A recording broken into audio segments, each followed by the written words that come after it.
Bismillahirrahmanirrahim. Assalamualaikum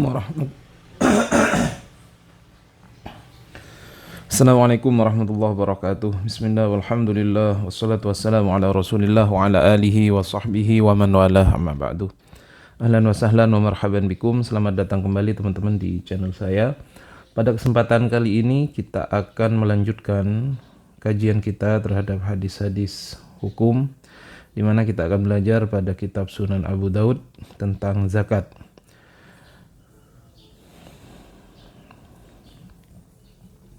Baik, kita langsung baca hadisnya. Ini nomor hadisnya 1556.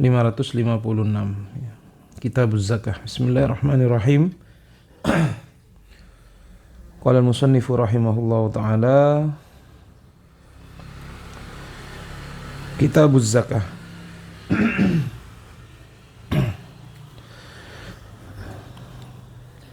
Kitab tentang zakat, artinya kumpulan hadis-hadis tentang zakat. Babu ujubiz zakati, bab tentang wajibnya zakat. Jadi di hadis ini menerangkan tentang wajibnya zakat. Beliau Imam Abu Daud mengatakan qala haddatsana Qutaibah Ibnu Sa'id Ats-Tsaqafi, telah menceritakan kepada kami Qutaibah Ibnu Sa'id Ats-Tsaqafi. Qala haddatsana Lais an Ukailin. Qala, berkata beliau, haddatsana Lais, telah menceritakan kepada kami Lais, ya. Qutaibah mengatakan telah menceritakan kepada kami Al-Lais an Ukailin, dari Ukail. Nah, di sini seperti yang sudah pernah kita pelajari, terdapat lafaz an. Terdapat lafaz an yang tidak menggunakan redaksi haddatsana atau haddatsani, ya. Yang sudah kita pelajari ini disebut dengan hadis mu'an'an, ya. Dan hukumnya muttasil dengan syarat-syarat yang sudah kita jelaskan. Ani Zuhri, ya, dari Zuhri. Ini juga menggunakan an. Berarti ini hadis ini tergolong hadis mu'an'an. Akhbarani Abdullah, dari Zuhri telah menceritakan kepadaku Abdullah bin Abdullah ibnu Utbah, telah menceritakan kepadaku Ubaidullah, ya, ibnu Abdullah ibni Utbah an Abi Hurairah, dari hadis Abi Hurairah. Jadi sahabat yang meriwayatkan hadis ini adalah Abi Hurairah.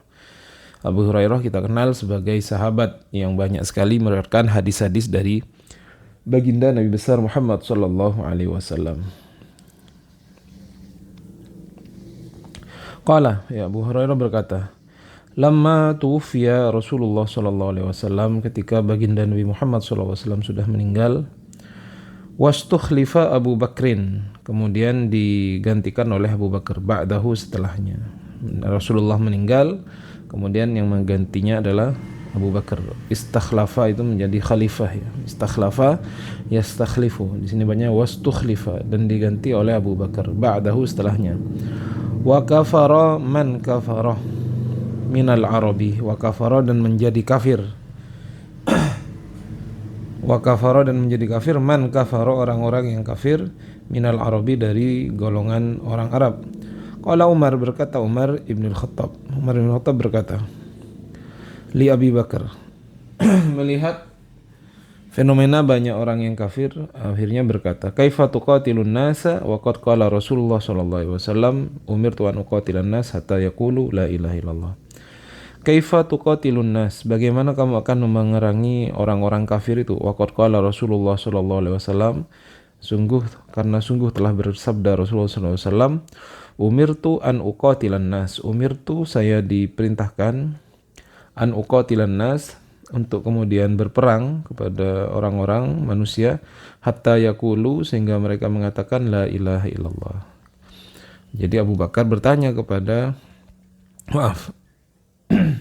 Umar berkata kepada Sayyidina Abu Bakar, bagaimana kamu memerangi orang-orang yang telah kafir itu? Padahal Rasulullah sudah mengatakan, umirtu an uqatilan nas hatta yaqulu la ilaha illallah. Jadi ini adalah sabda Nabi Muhammad sallallahu alaihi wasallam, umirtu an uqatilan nas hatta yaqulu la ilaha illallah. Faman qala la ilaha illallah, selanjutnya, Kata Rasulullah, "Faman qala la ilaha illallah asama minni ma lahu wa nafsahu illa bihaqqihi wa hisabuhu 'ala Allah."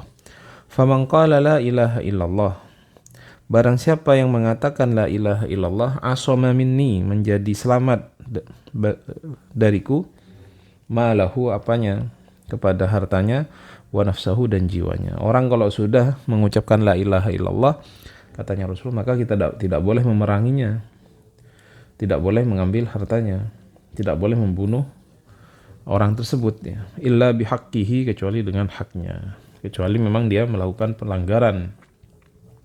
Wa hisabuhu 'ala Allah, dan adapun hisab mereka, perhitungan mereka, 'ala Allah, ialah atas Allah.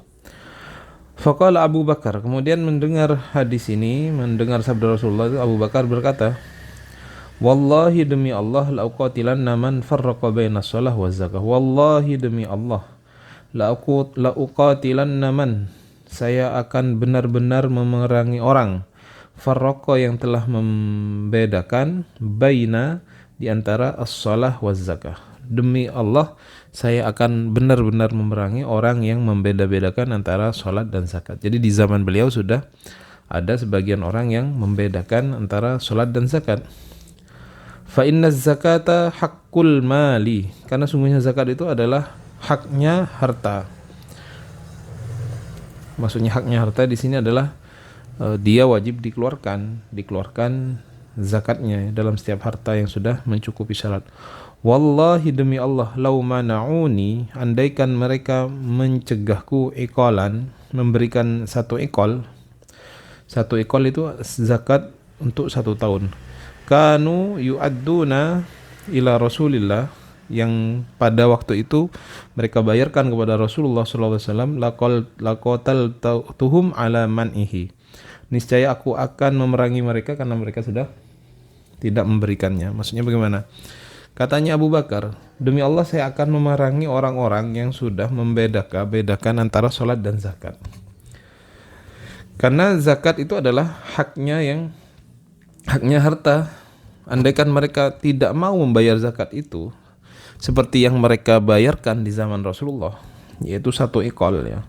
1 iqal itu adalah zakat dalam 1 tahun yang sudah dibayar pada zaman Rasulullah, mereka sudah membayarnya. Tetapi kemudian andaikan mereka nggak mau bayar 1 iqal itu, aku akan memerangi mereka.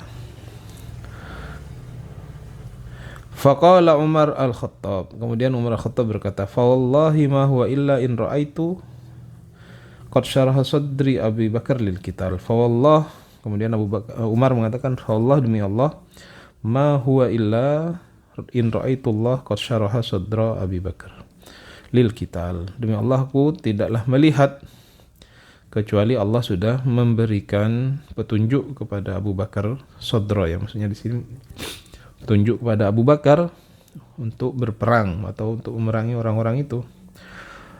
Qala fa'araftu annahul haq. Kemudian Umar mengatakan, fa'araftu, dan saya tahu, annahul haq, bahwasanya itu adalah yang benar. Jadi Islam itu ya, rukun Islam yang 5 itu, andaikan ada satu rukun yang kemudian tidak mau dijalankan, maka ijtihadnya Sayyidina Abu Bakar berdasarkan hadis baginda Rasulullah untuk memerangi orang-orang yang menolak membayar zakat.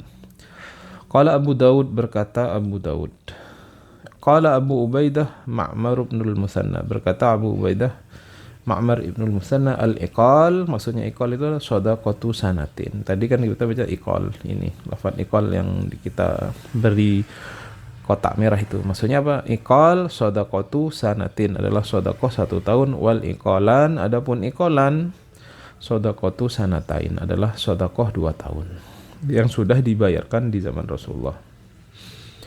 Qala Abu Daud, berkata Abu Daud, wa rawahu Rabah ibnu Zaidin wa rawahu Abdurrahman an Muammar an Zuhri bi isnadihi. Abu Daud berkata, telah menceritakan kepada hadis ini juga Rabah bin Zaid, dan diceritakan juga dari Abdul Razak dari Ma'mar an Zuhri bi isnadihi, dengan sanadnya. Jadi bukan hanya sanad yang kita baca, ada juga sanad yang berasal dari Rabah bin Zaid dan dari Abdul Razak dari Ma'mar dari Zuhri.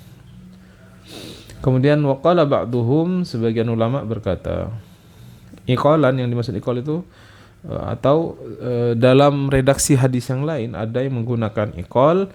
Warawahu Ibnu Wahbin, dan diriwayatkan oleh Ibnu Wahab an Yunus, dari Yunus, qala anakon. Jadi ada yang menggunakan iqalan atau anakon yang artinya sama, zakat 1 tahun.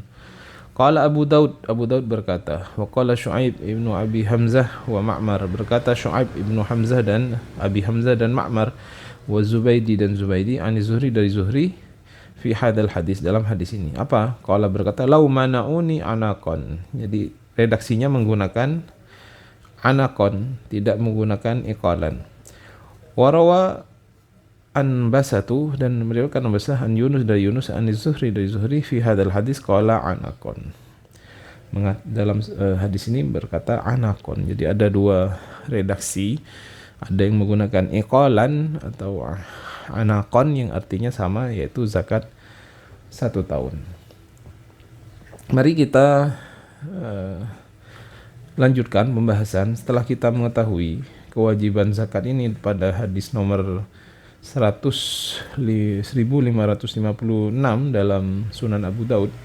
Kita akan melihat rahasia atau kewajiban zakat ini dalam kitab Ihya Ulumuddin karangan Al-Imam Al-Ghazali.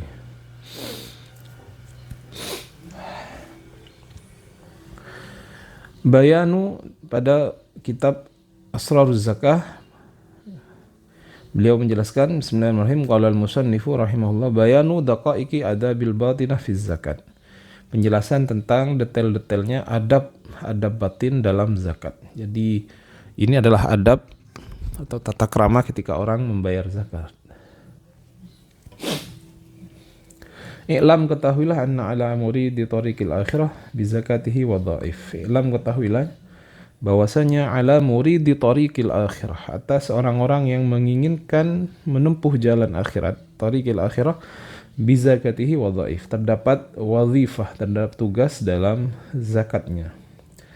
Al-wazifah al-ula, tugas yang pertama, fahmu wujubiz zakah. Jadi orang harus paham kewajiban zakat yang pertama kali, wa maknaha, dan maknanya, wa wajhil imtihan fiha, dan sisi imtihan, sisi cobaan di dalam zakat itu.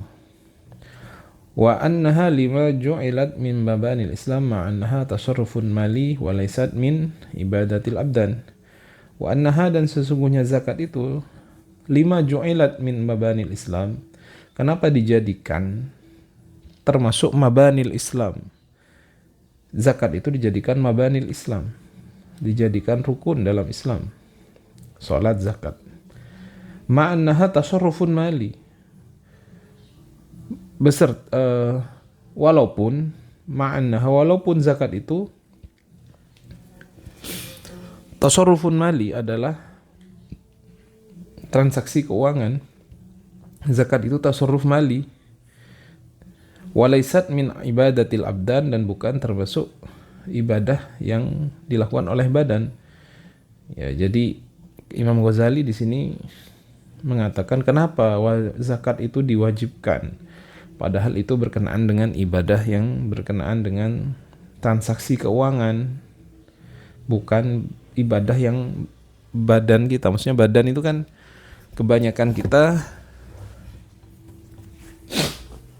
seperti sholat itu kan ibadah menggunakan badan, haji juga menggunakan badan kita. Nah, ini kan kenapa dijadikan rukun, padahal ini tasarrufun mali. Tasarrufun mali itu adalah ibadah yang bangsa uang, harta. Apa kata beliau? Wa fiha salasatu ma'anin. Ada 3 makna kenapa kemudian zakat dijadikan rukun dalam Islam. Al-awwal, makna yang pertama, anna talaffudha bi kalimatai asyahadah iltizamun litauhid. Sesungguhnya talaffuz, melafadzkan kalimat syahadat itu, iltizamun litauhid, adalah seseorang itu kemudian iltizam, mempunyai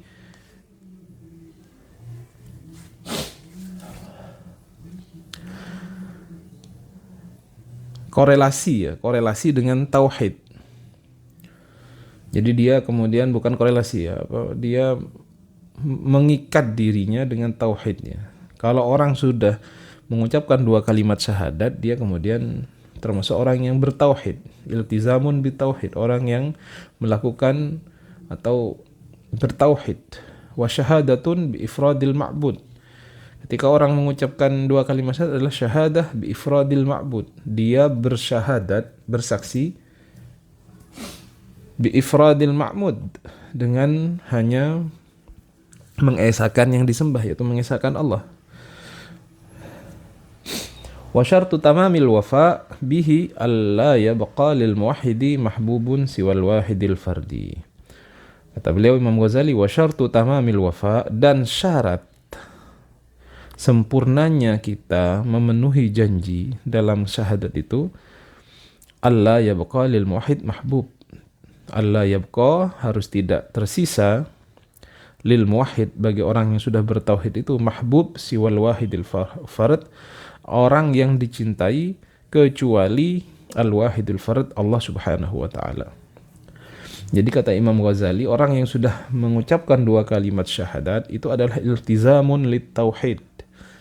Orang yang kemudian sudah mendedikasikan dirinya, orang yang sudah konsisten dengan tauhid. Dan syahadat itu juga bermakna ifradil ma'bud, hanya Allah yang disembah. Apabila kita ingin merealisasikan apa yang sudah kita ucapkan 2 syahadat itu, maka tidak boleh ada bagi orang yang sudah bertauhid itu sesuatu yang lebih dia cintai kecuali Allah Subhanahu wa taala. Maka di sini disebutkan Allah yabqa lil muwahhid al mahbubun siwa al-wahidil fard, kecuali Allah Subhanahu wa taala. Kenapa alasannya? Li'annal mahabbata la taqbalu asyirkah. Karena cinta itu tidak bisa dibagi, teman-teman, ya. Cinta kepada Allah, cinta kepada dunia, enggak bisa. Kalau cinta kepada Allah, maka tidak ada dunia. Kalau cinta kepada dunia, maka seharusnya tidak ada cinta kepada Allah, begitu ya. Jadi kalau sudah cinta kepada Allah, ya nggak bisa lagi dibagi-bagi cintanya. Wat tauhidu bil lisan qalilul jadwa. Adapun tauhid dengan lisan, mengucapkan tauhid, pengesaan Allah dengan lisan itu qalilul jadwa, sangat sedikit. Ya, sedikit dalam artian tidak diketahui dengan sesungguhnya. Orang bisa saja mengucapkan tauhid dengan lisannya, begitu ya. Qalilul jadwa. Wa innama tumtahanu darajatul hubbi bima faraqatil mahbubat. Nah, ini dia. Wa innama, dan hanya saja, tumtahanu darajatul hubbi bima faraqatil mahbubat. Wa innama, dan hanya saja, tumtahanu, dicoba, darajatul hub, derajat kecintaan seseorang itu, bima faraqatil mahbubat, dengan meninggalkan, dengan berpisah dengan apa yang dia cintai, mahbubat. Ya. Jadi kalau orang mengatakan saya cinta kepada Allah, mungkin semua orang bisa mengatakan itu, qalilul jadwa. Tetapi cinta itu kan perlu dibuktikan, teman-teman. Ya. Ya, seperti orang mengatakan saya cinta padamu. Bisa saja lisannya mengatakan itu, tetapi kan butuh pembuktian cinta itu, ya. Salah satu pembuktiannya adalah bima faraqatil mahbubat. Harus ada sesuatu yang dia korbankan. Wal amwal muhbubatun indal khalqi, dan harta itu, harta dunia itu, mahbubatun, adalah dicintai, indal khalqi, di sisi manusia. Manusia sangat cinta terhadap harta dunia karena memang ya begitu, harta dunia itu manis, ya. Harta dunia itu menyenangkan, begitu ya. Apakah ketika dia sudah bertauhid dia merelakan harta dunia itu kemudian disodakohkan atau dibayarkan untuk zakat? Nah, maka ini menjadi pembuktian. Li'annaha alatut ta'mimi bid dunya. Karena sesungguhnya amwal itu yang kita cintai itu, Allah adalah salah satu alat tamattu'ihim bid dunya, bersenang-senangnya manusia itu dengan dunia. Harta itu salah satu cara kita. Kalau orang punya harta bisa bersenang-senang, punya uang, bisa membeli apapun yang dia senangi dari dunia kalau orang punya harta. Makanya ini disebut mahbubah, sesuatu yang dicintai.